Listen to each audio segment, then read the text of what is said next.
ውድ ምእመናን የዛሬ ኹጥባችን ስለ ፍጥረት ዓለሙ ጅማሮ ይሆናል። የሰው ልጅ የተፈጠረበት መሰረታዊ ዓላማ አለ። ወደዚህ ምድር የተላከበት ወደ ምድር የወረደበት የተሰጠው ኃላፊነት የሰው ልጅ እዚህ ምድር ላይ አለ። ኢኒ ጃዒሉን ፊል አርዲ ኸሊፋ፣ እኔ ምድር ላይ ተተኪ አምባሳደሮችን ላረግ ነው። ወይም የኽሉፉ ባዕዱሁ ባዕዳን፣ አንዱ አንዱን እየወለደ የሚተካ ፍጡር ላረግ ነኝ ብሎ ስለኛ ታላቅነት ስለ አደም ልጆች ዝና ገና ድሮ አላህ አውጇል። የሰው ልጆችን ሊገዙት እንጂ አልፈጠራቸው። ምድርን ያለሙ ዘንድ አዟቸዋል። ወስተዕመረኩም ፊሃ፣ ይህን ተልኮ ረስተን ዛሬ በዱንያ ንዋይ ሰክረን በቁስ ናውዘን እንገኛለን። ታዲያ የሰው ልጅ ወደ ምንጩ መመለስ፣ የአላህን ትልቅነት ማሳየት፣ ለምን እንደተፈጠረ መጠቆም በዚህ ዘመን በእኛ ላይ ግዴታ ይሆናል። መጀመሪያ አላህ እሱና እሱ ብቻ ነበር ይላሉ ነቢዩ ዓለይሂ ሰላቱ ወሰላም። ካነ አላህ ወለም የኩን ሸይኡን መዐህ፣ ከሱ ጋር ምንም አልነበረም። ሰማይ ምድር፣ ውሃ ንፋስ፣ አየር ዛፍ፣ እንስሳ የሰው ልጅ፣ ዓርሽ ኩርሲ፣ ጀነት ጀሃነም፣ ሲድረቱል ሙንተሃ መላእክት፣ ማንም አልነበር አላህ። ከዛም አሉ ነቢዩ ሰለላሁ ዐለይሂ ወሰለም መጀመሪያ ትልቁን ዓለም ዓርሽን ፈጠረ ይላል። ግዙፉን ዓለም ስፋቱን ውፍረቱን እሱ ብቻ የሚያውቀው በቁጥር ሊለካ የማይችለውን ፍጥረት አላህ ፈጠረ።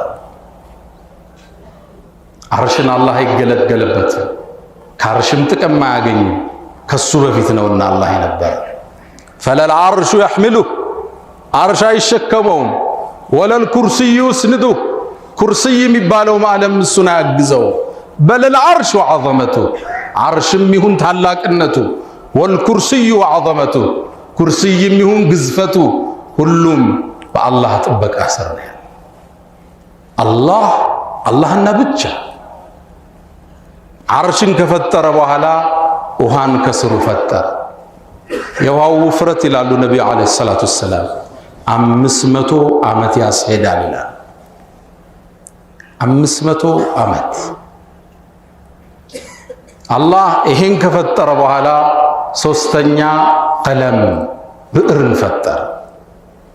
ብዕርን ከፈጠረው በኋላ አላህ አናገረው፣ እክቱብ መቃዲረ አልኸላኢቅ ማ የኩን ወማ ሰየኩን ለው ካነ ከይፈ ካነ የኩን፣ ፍጥረቱ ላይ የሚከሰተውን ጻፍ አለው አላህ። ነቢዩ ዓለይሂ ሰላቱ ወሰላም ምን አሉ? ፈንሸቀል ቀመር ምን ኸሽየቲላህ፣ የአላህን ትእዛዝ ሲሰማ ብዕሩ ደንግጦ ተሰነጠቀ ይላል። መጻፍ ጀመረ። ዛሬ የተሰበሰብንበት ስብሰባ ተጽፏል። ነገ የምንሰበሰበው ተጽፏል። እስከ የውመል ቂያማ ወኩለ ሸይ ነው የሚል አላህ። ሁሉን ነገር አሕሰይናህ ሰብስበን ጽፈነዋል። ፊ ኢማሚን ሙቢን፣ ግልጽ በሆነው ሰሌዳ ላይ። ለውሕ መሕፉዝ ይባላል፣ የሚጠበቀው ሰሌዳ። እሱ ጋር ሁሉ ሰፍሯል። እሱ ውስጥ ያለውን አላህ እንጂ ሌላ የሚያውቅ የለም። ከዛ በኋላ አላህ እዚህ ጋር የተጻፈውን ወደ አፈጻጸም አወረደው። ወሰነ፣ ቀደር የተጻፈው ነው። ቀዷ ሲፈጸም ማለት ነው። አላህ ትእዛዝ አስተላለፈ፣ ፍጥረቱ ዓለም እንዲፈጠር። ሰማያት ተፈጠሩ፣ ምድር ተፈጠሩ፣ የሰው ልጅ ይቀጥላል።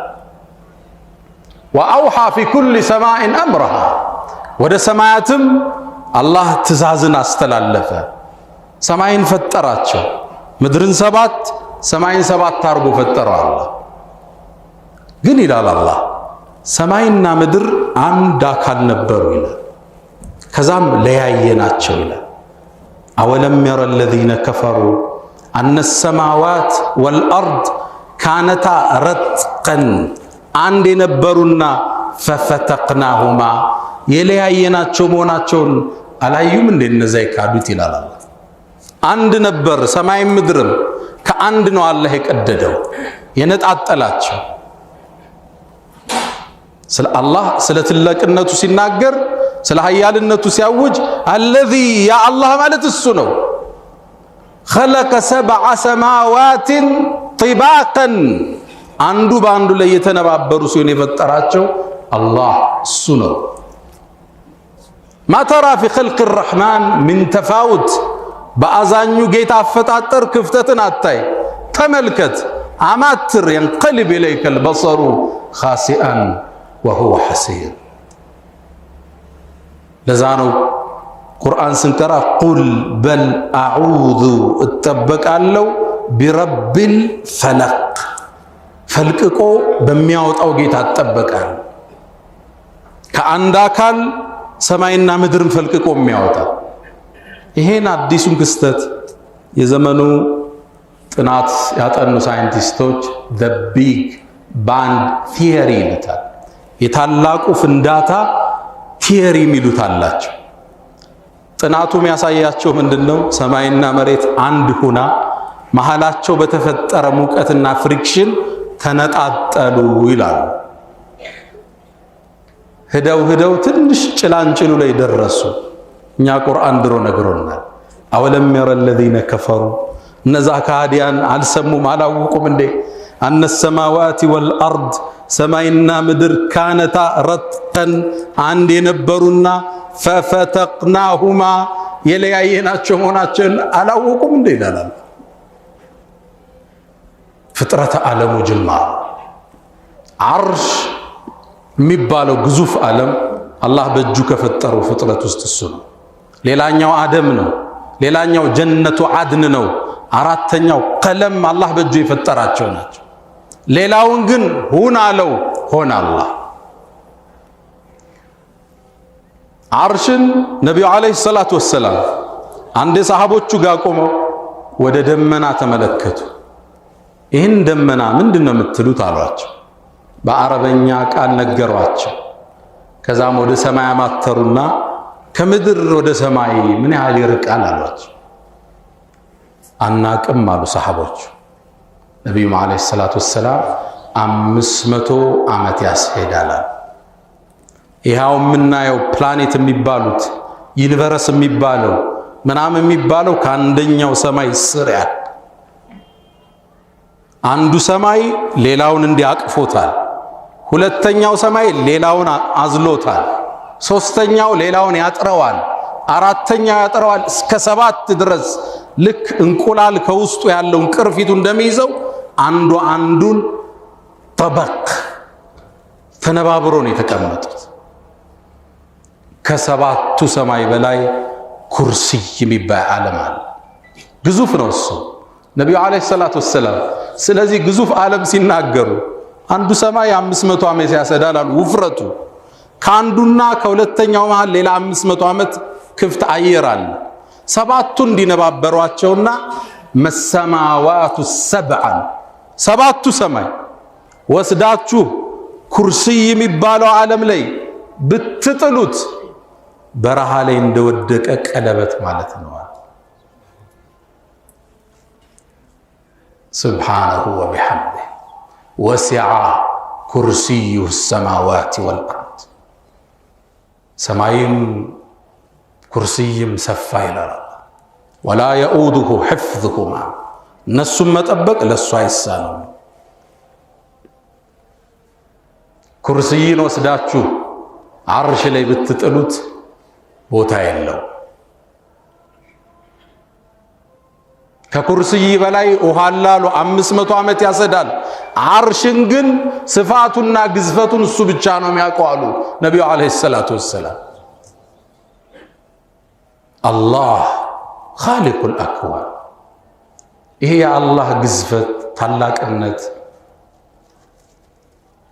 ሁሉ ነገር ማይሳነው መሆኑን ረሳንና ዛሬ መበደል ቀላል ነው። ሙቶ እንደሚቀሰቀስ ሰው ዘንግቷል። አልካደም ባፉ በድርጊቱ ግን አፈጽሞታል። ቸክ ሰጥቶ ይጠፋል። ውሸት እንደ ልብ ነው። ወሬ ቆንጥሮ ማስተላለፍ ችግር የለው። መቀባበል ተራ ነገር ነው። ዝምድና መቁረጥ ተራ ነገር ነው። የወላጅ ሐቅ መርቀጥ የለም።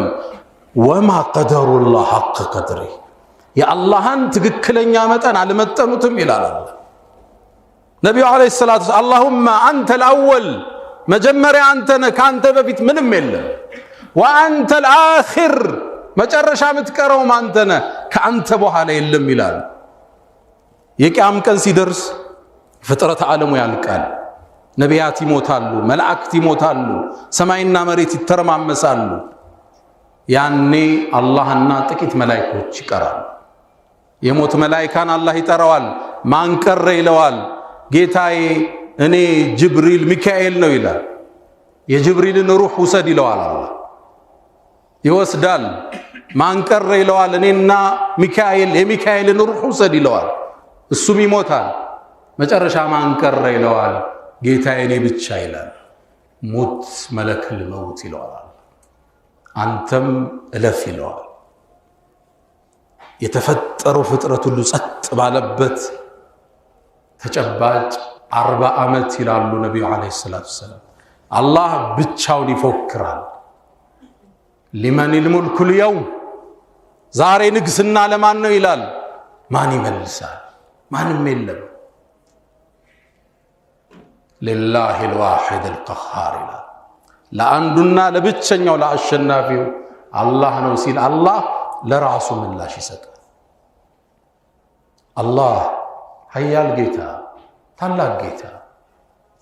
አላህም በ6 ቀናት ሰማይን ምድርን ፈጠረ። ምድርንም ባረካት። ሰማይ ውስጥ የሚኖሩትን መላእክቶችንም ቦታ መደባቸው። አንደኛው ሰማይ የሚኖሩት ከሁለተኛው በሳይዝ ያንሳል። ግዝፈታቸው በየሰማዩ ልክ ይጨምራል። ሁሉንም ሰማይ በትእዛዝ ሞልቷቸዋል። ሰማያት ሞልተዋል፣ በመላእክት ታጭቀዋል። ለዛ ነው ነቢዩ ዓለይሂ ሰላቱ ወሰላም አንድ የሰሃቦቹ ጋር ቁጭ ብለው አጠት ሰማይ እኮ ሲጥጥ የሚል ድምፅ አወጣቻል። መኪና ጭነት ሲበዛበት የሚያወጣው ድምፅ አለ አይደል? ሲጥጥ አለች አሉ ነቢዩ ሰለላሁ ዐለይሂ ወሰለም። ወሁቀ ለሃ አንተኢጥ ልትል ይገባታል አሉ ነቢዩ ዓለይሂ ሰላቱ ወሰላም። ከሰማይ ላይ እኮ ምንም ቦታ የለም፣ ወይም የሚሰግድ መላኢካ ወይ ዚክር የሚያደርግ ወይም ሩኩዕ ላይ ያለ ቢሆን እንጂ ባዶ ቦታ የለም። ለዛም አላህ ሰማይ በየጊዜው እንድትሰፋ ውሳኔ አስተላለፈ። እኛ ሰማይን ፈጠርናት ቢአይዲን በእጃችን ወኢና ለሙሲዑን እያሰፋናት ነው ምንዳላለን።